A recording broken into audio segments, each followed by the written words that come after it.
everyone, a very warm welcome to our panelists and our viewers online. My name is Hayley and I'm an alumnus from the College of Engineering. Today, I'm very honored to be the host for the School of Chemical and Biomedical Engineering.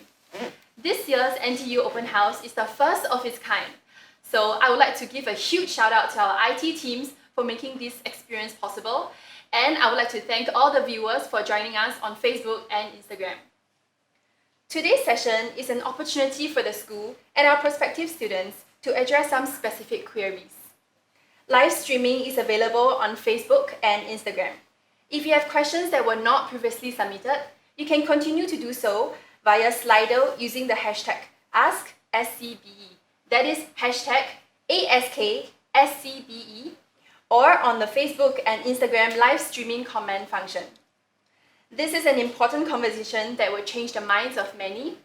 And so today, we are honored to hold this panel with Prof. Louis Fee, the Dean of College of Engineering, Prof. Wang Xin, Chair of School of Chemical and Biomedical Engineering, Prof. Chu, Associate Chair of Students of SCBE, Prof. Raymond Lau, Associate Chair of Academic of SCBE, and Alex Goh, current Year 3 student of Chemical and Biomolecular Engineering. So we have currently a few questions that we have received previously. These questions can be broadly categorized into internship opportunities, career aspects, academic, and student life. To repeat again, if you have more questions, you can submit via Slido, Instagram, or Facebook. Now, let's kickstart this session with the first question for Prof. Louis. The question is university ranking really important when it comes to choosing a university? Well, is ranking important? I would say yes and no. All right. Yes, in the sense that in the real world, okay, and I can ask you to check with your aunties and uncles who are employers, your fathers and mothers. When there's a job, a good job, okay, and you receive 100 resumes, right? The first thing that the employer would do is to look at where the degrees come from, where you graduate from, okay? And he will filter out the top universities and put it on top of the pile. That's life, right? So for that reason, I think that going to a highly ranked, reputable university is important. And if you talk about ranking, NTU by any measures, whether it's QS or Times, we are a top world-class university. And if you go into looking at the rankings for the College of Engineering, I think we are doing even better. At any measures, we are consistently ranked in the top 10 compared to all College of Engineering in all colleges of engineering around the world. If you look at school level, I'm very proud as the Dean to say that all my 6 schools at the College of Engineering are ranked within the top 12 according to QS ranking, right? So NTU is definitely a great place to go. The reason why I say no is that if all things equal, okay, and then let's say you have the option of going to NTU and another top ranking university, then you wouldn't be looking at ranking. You'll be looking at what the university can offer to you as a prospective student, okay? And if all things are equal, let's say you compare great hostel rooms, the other university also has it, you compare the opportunities to go abroad, to spend time, and the other university also has it. The one thing I can very, very confidently say that what NTU has and what other universities do not have is our extremely strong ties with the industry. Okay, and this is very, very important, right? At NTU, we have developed and we have labs, corporate labs and joint labs with the big boys. Okay, I'm talking about Alibaba, Rolls-Royce, and we have also labs with companies that are related to SCBE, for example. The joint labs that we have. FNN. All right. So these companies, they work closely to do research and together with our professors and our students. And when our students mingle with these big boys, okay, and that they can meet engineers and executives from these big companies on campus. Okay, they get to know them, they get to be exposed to the technology that the companies are working on. And because of this relationship, okay, that is built between our undergraduate students and these companies, okay, there's a very, very easy way of connection which will lead to jobs. And that's what you want as undergraduates. So we have students who have landed jobs with companies that are stationed in NTU way before they graduate. Okay? And that's the distinction that we have at NTU that I believe that not many other universities have. Yeah, I really concur with Prof. Luis's point on strong ties with the industry. I was a previous student from the College of Engineering, and during my search for internship opportunities, the school actually helped me a lot and formed the bridge between the students and also the companies taking in the interns. And maybe later Alex can also share about your experience as a current student at SCBE. Now, for now, we'll move on to the next question. This is, I would say, quite a tough question. It's addressed to Prof. Wang. It's phrased in a way that's, hi, Prof. Wang, could you please share some career prospects after graduating with a bioengineering degree? And this student continues to say, it is widely said that it is pretty hard for a bioengineering graduate to find a job. I'm really interested in bioengineering, but I'm concerned about my career too. So could you clarify this for me? Thank you. Well, okay. It's not really that so. Our bioengineering actually is quite a popular program in Singapore. Our Singapore kids like bioengineering. So it basically deals with the understanding and design of biomedical devices related to the healthcare and biomedical sectors. So naturally, our graduate will be able to work in these Medicare and healthcare sectors, like for example, as an instrumentation engineer in the hospital or in the medical device companies, or even a lot of are working in the pharmaceutical industries. Of course, we can also do research and develop for further studies. So we do have our own bio graduate now is working as a professor in NTU, which is quite a bright career path, I think, for some of who has interest in research. So indeed, career path is quite diverse, but I don't think it's difficult to find jobs. So our employment rate within 6 months for their graduating is reasonably high. I think close to 80%. Maybe 81%. 81%, Raymond, correct me, yeah. Very specific with numbers here. Yeah, actually I agree, because before I joined engineering, I always had the misconception that as a girl, if I were to do engineering, it will be either hard to find a job in an environment that I like, or many other misconceptions. But I think the best way is to actually consult with the industry experts to really understand what kind of career aspects you can have and whether your degree is really employable or not. Don't really base it on hearsay. So I think it's good to attend this session and hear from the experts. I do have something to add Yes, about please. the career prospects. In particular, I think a lot of people are concerned about the employment of being a biomedical engineer. The main thing is that a lot of the biomedical engineering, they are working for startups. So if you're working for startups, you are not going to have one company recruiting 10, 20, 30 engineers like the oil and gas industry. So usually one company would only be hiring 1 or 2 biomedical engineers. So in this case, a lot of the opportunities are lying in the smaller companies, where some people, they will think that, when I graduate, I will be working in MNCs, which for biomedical engineering, probably that is not going to be the case.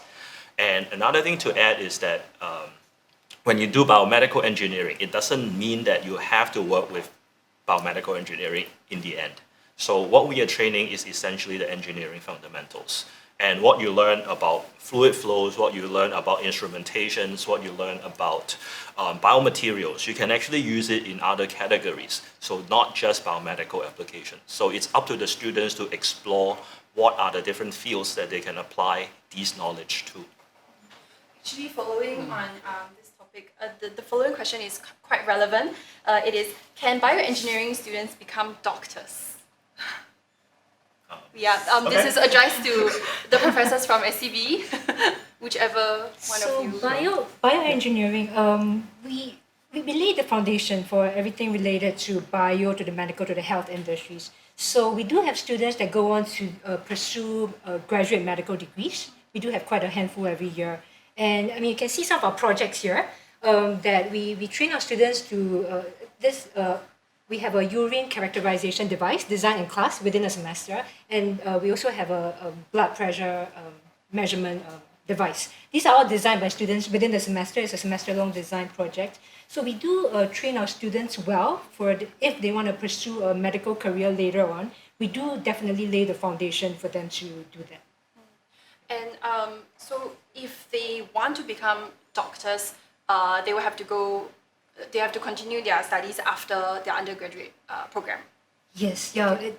I mean, you get a bioengineering degree from us, not a medical degree. Yeah, okay. So you have to pursue a graduate medical degree after that if you're interested.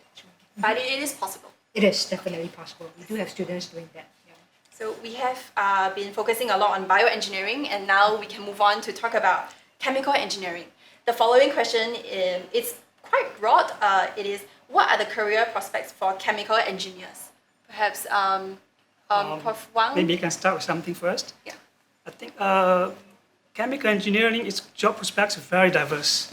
So traditional chemical engineering is they're trained to handling processes for large-scale production of product materials in a safe and efficient ways, cost-efficient, energy-efficient ways. So basically, it can fit into any key industries in Singapore and the region beyond. Like, for example, petrochemical, pharmaceutical, or even electronics. So actually, these are top three employers for our SCBE graduate: oil and gas industry, and pharmaceutical industry, and electronics. So they work in various positions in this industry, like can be a process engineer, a safety engineer, or if it's some pharmaceutical industry, can be a product design engineer or quality control engineers, just to name a few. So beyond that, I think they can also work in various government agencies, while their expertise, technology in this chemical engineering is a vital part. So we do have graduates working in EDB and NEA, etc. And we actually go beyond that. I mean, we have graduates, engineering graduates. Their first job, they go into the finance industry. The banks hunt them. Right? Why is this so?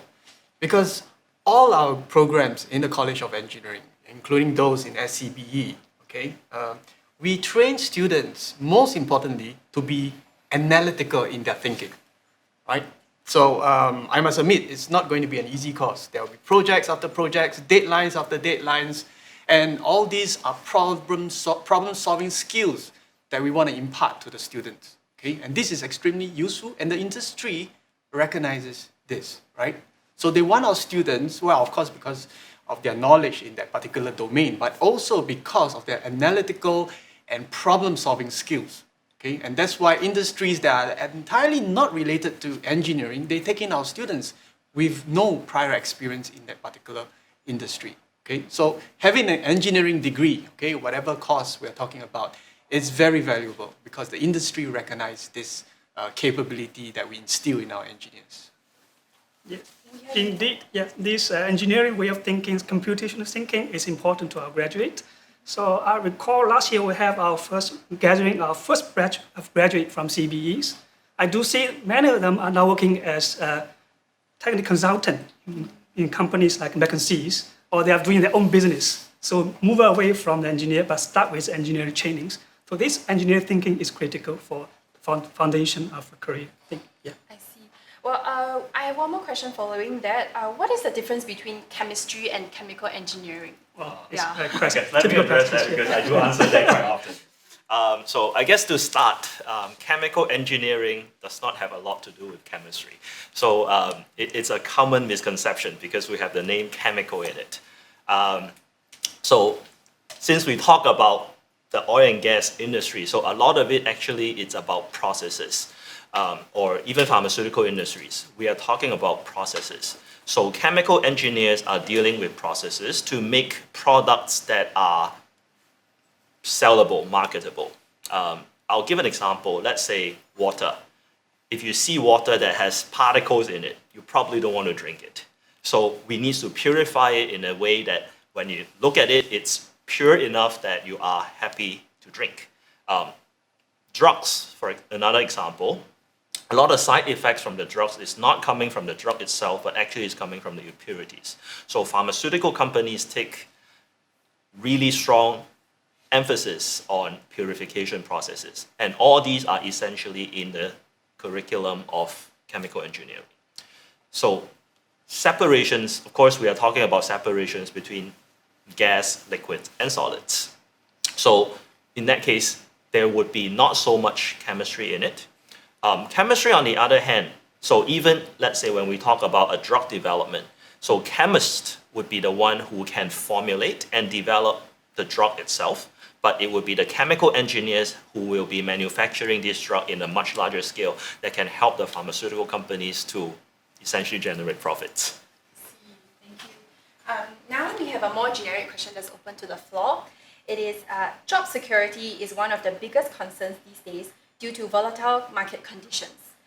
Can you comment on the outlook for the next 10 years down the road in bioengineering? 10 years is a long time. It's a very hard prediction, Yes. I suppose. Specifically for bioengineering. Bioengineering, yes. Okay, so let me try. So for bioengineering, we do talk about medical devices or biomaterials. But one thing that I think probably in the development would be on the biotechnologies and the manufacturing of biologics. So in this case, the use of bioreactors to generate these biologics. So currently we have this COVID-19 outbreak that's pretty serious, and vaccines would be living organisms. So in this case, we do need to have emphasis on producing the biologics that can actually be served as a way to produce the vaccines. So in the future, we probably would be seeing, hopefully not, but we would be seeing more and more of the needs of producing biologics. So in that case, I do think that that's probably one area that will be in the development in Singapore. And Alex, do you have any comments for your juniors who are, I would say, worried about this volatile market condition? Do you have anything to assure them of the future path? I would say that we have to be confident with our skills and also be open-minded in the sense that not everything we learn in the school will be applicable to the industry. So the industry is ever-changing, and your skill sets must also change as well. So you may do your 4-year degree in bioengineering or chemical engineering, but the knowledge may not be relevant maybe 10 years later. And so you must be able to upskill yourself, maybe through trainings, through workshops, or maybe studying a master or things like that. Yeah. So what kind of ways have you been keeping yourself updated with the industry and outside of university? So for me, I'm more focused towards the computer side. So I try to improve my understanding and the use of the Microsoft Office program, because most companies, they use a lot of Excel, they use a lot of PowerPoints, a lot of presentations. So these are relevant skill sets that you need to develop. For example, there's VBA in Microsoft Excel. So you don't have to use very advanced computational programming. You can use simple but yet effective computational programming such as VBA to help you solve things. Yeah. That's very true. I remember I had a hard time adjusting during my internship because I had to use a lot of VBA. Now, talking about internships, have you gone on your internship? Yes, so currently right now, I'm doing my internship. I'm doing my 30 weeks internship at a company called DNVGL. So DNVGL is the leading provider of risk management advisory and quality assurances in the oil and gas, in the energy, and in the renewable industry. So basically, it is a consultancy company, but it's more towards the engineering field. So the company takes on a wide variety of projects. So some projects are not related to what I'm studying, but I still take on them. So I would say that the universities can never prepare the students 100% for the industry, for the internship. But it is on the students to develop new skills and to explore ways to solve the problem. Yeah. Then from the school's perspective, does the school take on the role of the bridge between the industry and the students when it comes to sourcing for internships, or do students have the liberty to source for their own opportunities? Let me answer that because I take care of the academics and internship will be a part of it. So in terms of internship position, actually we do have a department within NTU called the Career and Attachment Office. So they would be the one who are going out and source for all the internship positions. At the same time, let's say if we have a new company who are providing an internship position, then they will actually seek information from the school and to see whether the internship position is indeed suitable for our students. So in that case, for all the students, if they want to, they would have a list of company positions for them to choose from, and they can have different priorities. They can choose which company they want to take as a first choice, second choice, third choice, and so on. But at the same time, let's say if we have students who wanted to work in a company that is not among the list, they would also have the options of doing a self-source of positions. And of course, in that case, we do have to do an evaluation to make sure that the position that the student sourced would be suitable for the course of study as well. Yes. So I would say the College of Engineering really provides a very robust support when it comes to giving internship opportunities to students. Now we have one final question before we go into a short break, and I think this is more relevant for Prof. Fee. I understand that the curriculum is being revamped, and there's a new introduction of a common engineering program. Why is this important, and how is this beneficial for the new students? Right. So our curriculum is dynamic. Okay. We want to train engineers not for today, but for tomorrow. And what are we looking at? I think we have discussed earlier. The jobs of tomorrow are very different from the jobs of today. Okay. If you read about robots, AI, taking over some jobs. Okay. So we have to be prepared for that. And we are talking about the fourth industrial revolution that we are already way into. Okay. And in this fourth industrial revolution, we combine the cyber world, okay, or the digital world, with the physical world, the machines, and for the first time, we put into the equation the biological world, which means us, human beings.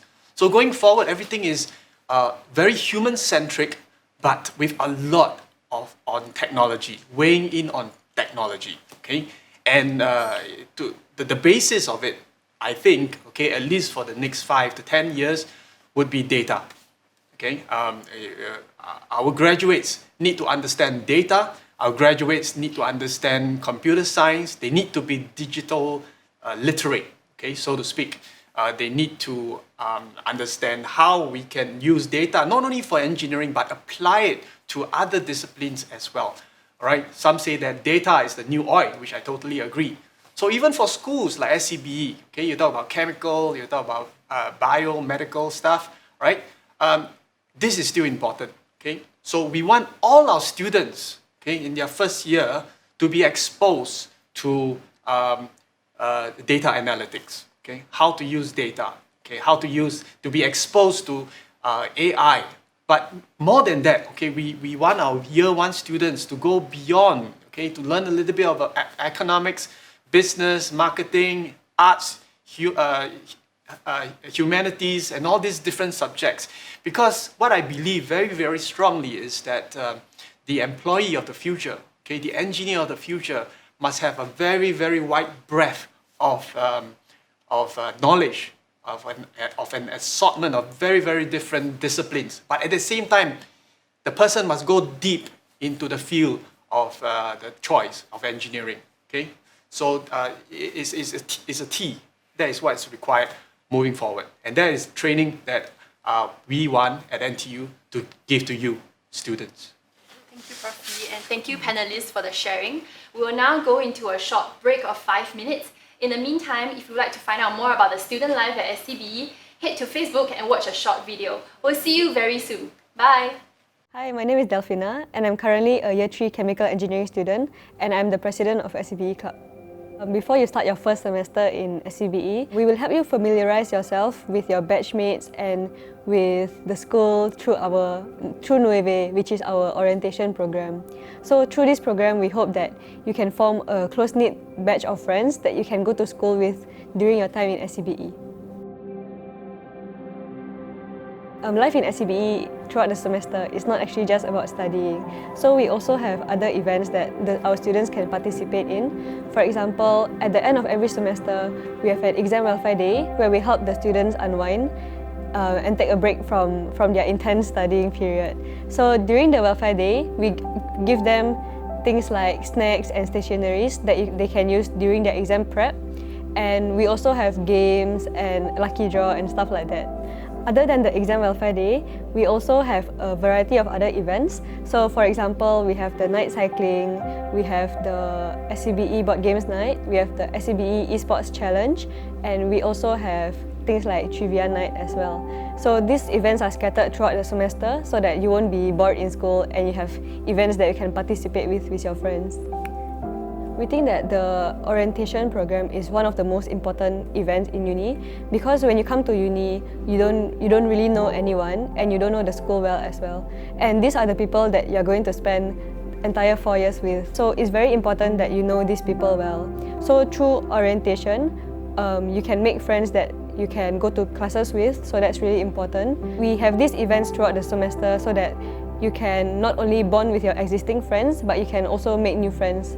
So one of the events that SCBE Club organizes is the SCBE Chem E-Car competition, where the students can design and execute a shoebox-sized car that can travel a specified distance using a chemical reaction. This is a very interesting competition because it allows the students to apply what they have learned in school in a fun way. We actually sent our winning team to Australia, where they actually won 3rd place in the international competition. We also have the beer brewing competition, which is organized by SCBE. And in this competition, you can actually team up or even compete against professors to create the best beer. So ISG stands for Inter-School Games, and it's a competition at the end of the year where all the schools in NTU will come together and compete against each other in the various sports. SCBE Club is like the student union in SCBE. So we have 2 roles, which is that we act as a voice for the students and we also organize events for the students. Usually we take in feedback from the students, we see what they need in school and we propose those changes to the school management. So for example, in the past year, what we have succeeded in doing is that we have managed to build this lounge and we managed to improve it continuously by buying board games, an arcade machine, table tennis table and also a football table, and it will continue to improve in the years to come. So Nueve is actually in charge of the orientation in SCBE, and their role is to ensure that everyone in SCBE have the chance to interact with everyone in their batch to strengthen the cohesion and harmony in SCBE. For students who like volunteering, we also have OCIP, which does both local and international community involvement projects. So every year, our team will go to Myanmar. And last year, they actually built a water drainage system and a well for the villagers as well, so that they can have a constant supply of fresh water. So currently, SCBE has 3 interest groups. So firstly, we have Anata, and we also have Zimagi Guild and SCBE Makers as well. Anata is a data science group, and they are formed with the common interest of programming and data science. So they also help SCBE students who are not in the group by organizing workshops for them. Zimagi Guild is an interest group for students who like brewing, and last I heard, they are also starting to brew not only beer but kombucha as well. For students who like to invent and bring their ideas to life, we also have SCBE Makers. So we also have a Makers Lab, and we also have a 3D printer and other equipments that can help you to create your invention. During my last visit there, I saw that they actually have a chocolate 3D printing machine as well. I think that student life is actually very important because uni is like 4 years of your life, and people say that university is one of the most important times in your life because this is where you make like lifelong friends. I've been in SCBE Club since I was a freshie, so that's 3 years in SCBE Club. And from an organizing committee point of view, I think that uni is also one of the last chance for you to bring your event ideas to life. It's only in uni where you can organize things like night cycling esports tournament and trivia night and things like that before you go off to work. So to me, this is why I think that it's very important to choose a school with a very vibrant culture. Welcome back everyone. I hope you enjoyed the video on Facebook. If you missed it, you can always go back and rewatch again as the videos will be made available online afterwards. Now once again, if you have questions that were not previously submitted, you can do so on Slido using the hashtag AskSCBE, that is AskSCBE, or you can use the Facebook and Instagram live streaming comment function. Now let's get back to the question. During the break, we just had a new question, and I think this can be addressed to Prof. Chu. If I do not take O-level or A-level physics, can I still apply if I have H2 Math, H2 Chem, and H2 Bio? You can apply for a bioengineering course, yes. But for Not for chemical and biomolecular engineering. That requires at least an O-level physics. I see. Okay, so if you have further specific questions regarding your curriculum, you can submit your questions here and we'll address them on the way. And now we're moving on to another question that were already previously submitted, and I think this can be addressed for Alex. I heard that you are the club president for the SCBE club. Can you share with us more about your student life and the commitment level and the opportunities that are offered to students? Okay, so last year I was the SCBE club president. So the term is about one year, which is 2 semesters. And as the president, you have to oversee a few committees, and these committees comprises of around 50 people, right? So you have to learn to manage 50 people as well as organize projects, organize events for the students. And I would say SCBE Club organizes a few activities. So some of the activities we have organized were the exam welfare days. Recently, we also organized the SCBE Chemica, and as well as there was the night cycling as well. So there are a wide variety of activities for you to join. If you are not interested in physical activities, you can join the chemical competition. If you want something more physical, there will be the night cycling. So there are a lot of activities for the students to join, be it from SCBE or be it from NTU. And as a student leader, I would say that there are a lot of avenues for students to step up if they want to.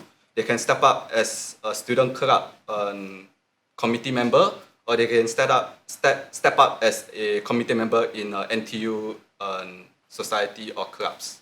Yeah. So you would say even as a junior, if they want to take up leadership positions, it's possible? Yes, it's definitely possible. But it's just that I would say it's not recommended because some of the expectations of what you have in your previous school may not be the same in university. So it may come off as a culture shock. So I would say maybe you can join in as a junior position, and in the subsequent year, you can step up furthermore.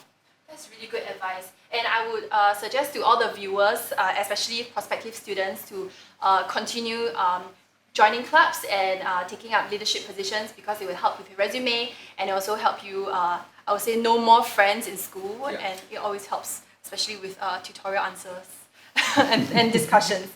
And I think these questions coming up are more related to student life and exchange programs. So someone asked, how does exchange work? Is it a must to go for exchange? This is quite broad, so perhaps anyone I'll can address exchange as okay. well. So for exchange, it is not a must, but I would say it's highly recommended. Because when you go to a different country, at least not as a tourist. When you're a tourist, you only see one part of the city. But when you're going there for exchange, you can be there as short as 2 weeks or as long as a full year. That is the duration of the exchange program that we have.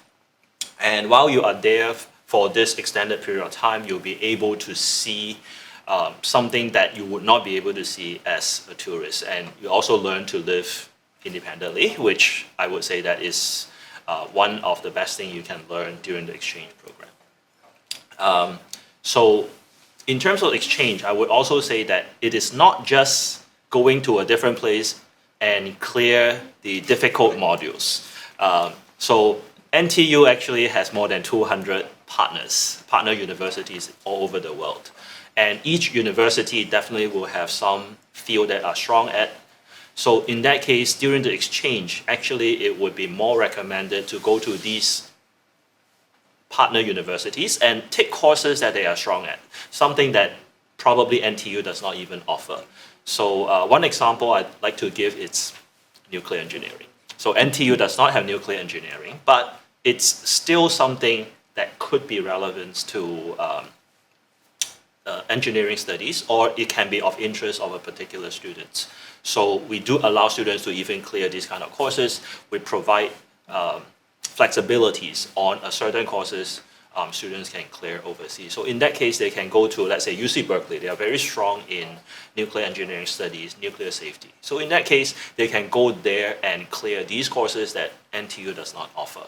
So that would be more beneficial than just clearing the so-called difficult subjects in NTU. So in this age of globalization, I think that exposure to another culture is extremely important, right? You need to understand how other nationalities behave, in order to work better together, right? So in summary, I think that exchange is extremely important. In fact, we are pushing 80% of NTU students to spend some time in their candidature away from Singapore, right? This is extremely important. I have experienced it myself. I myself was an undergraduate at NTU. I class of, okay, I won't tell you my age. But subsequently I did my PhD in Italy, okay? And I learned a new language, okay? And I learned a new culture. At the same time, I exposed to the technology and the engineering work that they are doing there. So it was extremely fulfilling on my part. Okay, and the professors here, I believe all of them have also spent some time abroad. So totally encourage some internship overseas. Yeah, I actually really agree with that, because I also spent a short amount of time overseas and it was really life-changing. Now, before we move on to continue with this topic on student life and exchange, we have a question that can be answered by either Prof. Chu or Prof. Raymond, and that is, I have applied for bioengineering and I'm thinking about minor or double major program. Is it possible for me to take up the minor or double major while studying, or do I have to apply for it during admission?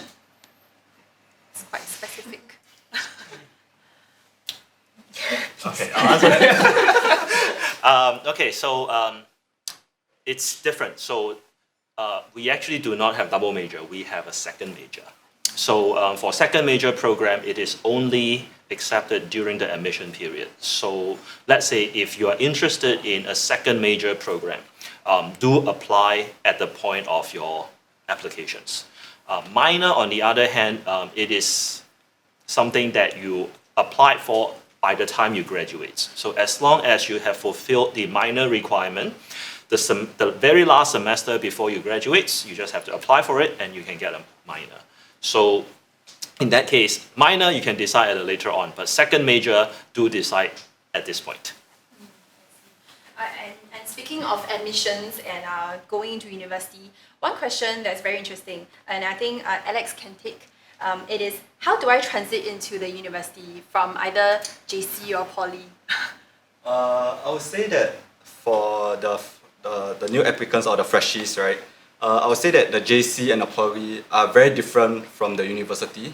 In the first place, in a JC, I think there's still a system of the form class, form teacher, and that doesn't exist in any universities. And because of that, you may not have a strong sense of bonding or strong sense of identity in that school. But I would say that when you transit from JC or Poly to NTU, right, there's a few orientation programs for you. So let's say if you're applying to stay in hall, there'll be the hall orientation program. But let's say if you're not interested in the hall orientation program, there is always the faculty orientation program. And in SCBE, the faculty orientation program is called Nueve. And I would recommend all freshies that is going to join SCBE to join the Nueve program, because for orientation, it's a very good opportunity for you to make friends and very good opportunity for you to understand the school better through the seniors, right? Because all these orientation programs are run by the seniors and they are very experienced in terms of the curriculum, in terms of the school life, and the shortcuts and things like that. Yeah, so I would say going through orientation program, you will make friends throughout the 4 years of your course and as well as friends for life, I would say. So in uni, you are not assigned a social circle, you create your own social circle. Yes, correct. Yeah. So I would recommend that the students don't be shy and they open up themselves to new friends. And before joining university, do students have to do any revision for the upcoming modules in case their brain is not very oiled up? Now, the College of Engineering does offer the bridging courses for math and physics. So you're welcome to take it. It's free. So you're welcome to just take it and to kind of get the brain like, reworking, especially for the NS guys who are coming in after 2 years. Other than that, you feel free to approach any one of us. We'll be happy to share with you some course notes if you're willing to like start in advance. Yeah, not a problem at all. I see.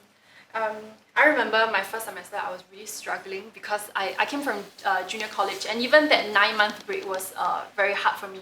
So I attended the bridging course and it was very useful. So I would suggest everyone to join that course if you are coming to SCBE. And moving on to the next question, we have one that is going back to the career prospects. And this question is, how can SCBE better prepare us for the future workforce? I think, yeah, this is quite broad. Broad, yes. Yeah. I guess I can comment a little bit about that. So in SCBE, right, we emphasize a lot on learning beyond the classroom, because we know that in the classroom, we have a pretty fixed set of core courses that we have to equip the students with for them to become chemical engineers, bioengineers. But we emphasize a lot, and hence we provide a lot of opportunities for learning beyond the classroom. So we are emphasizing on non-structured learning, basically giving you an open-ended question and then you try it out and let us know how it goes. And also providing you an environment, a controlled environment, if I can use that word, for you to fail. So you come up with new ideas, you try it, you fail, you try it again. And you basically you're building up your muscles to coming up with new ideas and allowing them to fail, knowing that they might fail, but still have the courage to keep coming up with new ideas. So we have at least 2 academic competitions per year. We have the beer brew competition. Parents, don't worry, we're not advocating drinking. Fermentation is a very core chemical engineering subject. So we basically just give a very, very open-ended questions, and the students are not allowed to tell us, okay, what do we do? We just say, okay, for this semester, the competition will be on stout. You're not allowed to ask us how to do it. You just try it. Google it, do whatever you want, podcast, YouTube, whatever. The resources are out there. At the end of the semester, you give us a beer, and we have the professional judges coming in from the beer brewing companies, and they'll have a blind taste, and then they tell us who's the best. So we have professors taking part, we have students taking part. No other instructions other than the beer type is stout. No step-by-step instructions about first you do this, second you do this. And thirdly, the students can just explore. We just provide the pantry, and they can do whatever they want with it. We don't question about, within safety boundaries, they can do whatever they want. We provide the resources. We provide a reimbursement of like $200 for them to buy the ingredients. And they just try. And then if the first time they try, it doesn't work, go try again. Another recipe, another type of hop, another type of wheat, go for it. The other is the Chemi car. Alex did the first round last year. So basically, again, it's the same thing. Your car is supposed to travel a certain distance, carry a certain load, and we tell you the distance and the load on the day itself. So you just design it. Don't come and ask us how, because we don't know either. So you try it out on your own, and then we can give you some ideas, some recommendations. Like now, after the first trial, we know that electrodialysis doesn't work. Yeah. That's what we learned from the first round, and the professors are learning too. The students are learning alongside. But basically, it's a very, very non-structured kind of learning, and providing you an environment for you to come up with new ideas. There are no stupid ideas, right? You try, and if it doesn't work, you try again. And then also beyond that, we also have a lot of workshops organized by students for students. We talked about this bioinformatics just now a little bit. So we do have a data science club within SCBE, and we have actually linked up with Merck Sharp and Dohme, one of the major pharmaceutical companies. The director of digital life sciences have provided a problem statement for our students. And this group of students, they organize workshops like Python learning, machine learning for fellow students. And so they're able to keep up to date with what the industry is doing. They have a real industry problem statements to work on. And they're basically learning on their own and teaching to fellow students. We also have the Makers Club. And this ties into what you're saying about whether junior students can lead a club. So this makerspace is led by a year one student, a year one bioengineering student. We just said, does anyone want to lead it? He said, I'm willing to. Because during his poly days, he had experience with makerspace and he wants to lead it. And with younger students, it's better because they have a longer runway. So we can leave it to them and see how it goes. So all these environments that we're creating is to encourage students to not just restrict yourself to just the curriculum, to really explore beyond and just let yourself roam, right? Because in the real world, you cannot just say, okay, I know heat and mass transfer very well, now give me a job. It has to be everything else beyond that. So Wow, it sounds very, very tempting, and I actually want to go back to school to attend those programs. But actually, welcome to. a follow-up question is, when students first enter university, they are very tempted by many opportunities out there. If a student is taking a second major, will he or she have time to attend or to join these competitions? Or will he or she have to make sacrifices along the way? I think this trains you on time management too, For sure, which we yeah. will need a lot, right, in our Yeah, for working sure. life. So we do have students, with, whether it's double degree, second major, they are also very, very active in our clubs, in our activities. Alex, maybe you can Yeah, elaborate so on that. although I do not take any second major or double degree, but I have friends that are taking them. And from what I see from them and from what I interact with them is that they really do not have a lot of time. But honestly, if you manage your time very well, you make some sacrifices, don't go out there often, you still have opportunities to go out to join club activities. But it's just that you must know when is it time for you to have fun and when is it time for you to be serious. Yeah. Okay, so unfortunately, due to time constraint, we have come to the end of the session. From the floor, do you have any final comments or advice for our online viewers and our prospective students? Maybe I can start. Yeah. So regarding the exchange, I would say that like what Prof. Raymond mentioned just now, an exchange is not compulsory, but I will highly recommend you guys to go. And if financing is an issue, NTU do provide financial assistance for you to go. So please do not miss this opportunity, to explore the world and also learn something from them as well. Maybe I can add something. So at SCBE and NTU, so we pledge to create conducive learning environment to make sure you can realize full potential. But as Alex shared, we can never prepare you better for 100%. Yeah. So the opportunities are there. Sometimes you have just to move out of your comfort zone and with proper time management, and you can have a chance to succeed better way. Prof, do you have final words for the audience? Well, speaking as the dean and an ex-student of NTU, join us. Okay? I assure you, you will have a fulfilling 3 to 4 years in NTU. Here at NTU, we work hard, but we play hard as well. Thank you. Thank you for the wisdom. Thank you, panelists, for the informative session. And thank you for our audience for joining us. If your question has not been answered, fret not. We'll be answering through Facebook, Instagram, or Slido. So do look out for our replies. And there's also more information on the official NTU Open House website and also the official school websites. We hope that you have gained a better understanding of SCBE and of NTU. And we definitely hope to see you on campus soon. Thank you and goodbye.